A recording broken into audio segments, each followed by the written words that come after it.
បងប្អូនមើលសាច់ជ្រូកអាំងឲ្យឡើងខ្មៅហ្មងឡើងខ្លោចហ្មងបងប្អូនថ្លៃខ្ញុំម្នាក់នេះគាត់អ្នកប្រឡាក់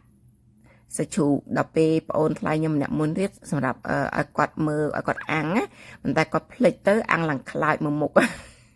ដល់ពេលលើអាំងលើកទី2ទៅអត់អីបងប្អូនឡាមើលអ្នកទំនងឆ្ងាញ់ណាហើយញ៉ាំជាមួយនឹងបុកល្ហុងហើយបុកល្ហុងនេះខ្ញុំដាក់លាយជាមួយនឹងសាម៉ុនដែរហើយបងអូនថ្លៃខ្ញុំគាត់កំពុងបំពងធ្វើគីបងប្អូនអាមន់នេះមន់យៈអញ្ចឹងបងប្អូនមន់ធំមែនតើហើយខ្ញុំមិនមែនអ្នកជំនាញខាងចូលចិត្តញ៉ាំរបៀបសាច់មាន់ធំពេកបងប្អូនហើយ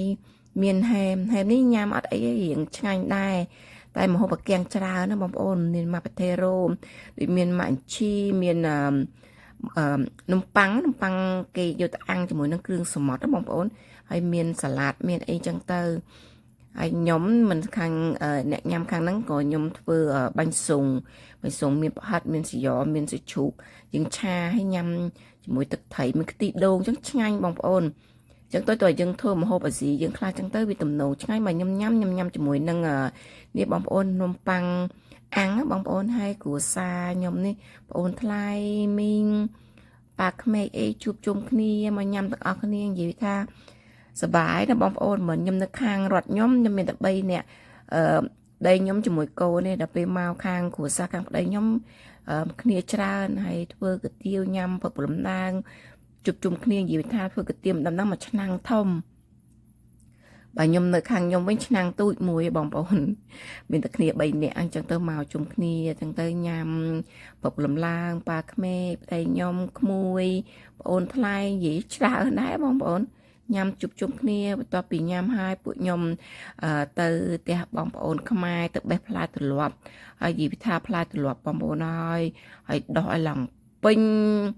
មកដើមហ្មងបងប្អូនមិនសូវមានស្លឹកទេឃើញតែផ្លែហ្មងហើយមិនសូវមានអ្នកបេះនេះបងប្អូនហើយដល់ពេលខ្ញុំទៅខ្ញុំបេះមកដល់ផ្ទះឡើងមកកេះហ្មងហើយសំបីបេះក៏ហត់បងប្អូនហើយយកឲ្យគេក៏ហត់ព្រោះអីវាធ្ងន់ណាបងប្អូនហើយបងប្អូនឃើញផ្លែទ្រលាប់និយាយថាច្រើនណាបងប្អូនហើយសំបីតាផ្លែក្រូចឆ្មាបងប្អូនអាក្រូចឆ្មាពណ៌លឿងឡើងពេញដើមដែរនិយាយនៅខាងកាលីហ្វ័រញ៉ាបងប្អូនទីថាដីដាំដំណាំល្អបងប្អូនខាងរដ្ឋខ្ញុំគឺរដ្ឋតកក់ខាងកាលីហ្វ័រញ៉ានេះគឺអត់ទេហើយពួកខ្ញុំក៏ទៅកន្លែងគេហៅផ្សារមេបងប្អូនគឺហៅអេងជគ្រោះហើយបងប្អូនខ្មែរក៏លក់មានសាច់គោអាំងគោងៀតខ្វាគោនិយាយឲ្យបន្លែអីច្រើនណាបងប្អូនបន្លែស្ទើរបងប្អូនខ្មែរគាត់អ្នកដាំហ្នឹងហើយគាត់យកមកលក់ចឹងទៅ2-5រៀលមាននំកងមានក្រូចមានទ្រាប់ពុតញងទ្រាប់នេះទ្រាប់ធំអីបងប្អូនហើយជាមួយនេះទ្រាប់ពុតញងមួយថងចឹង$10មានម្ទេស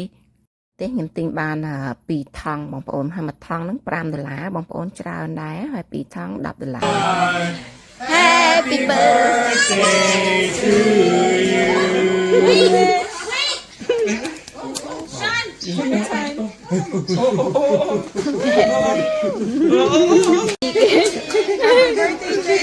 Thank you, Uncle Auntie. You're welcome. That means a lot, huh? Okay. Oh, you cried too. That means so much, bro. Thank you.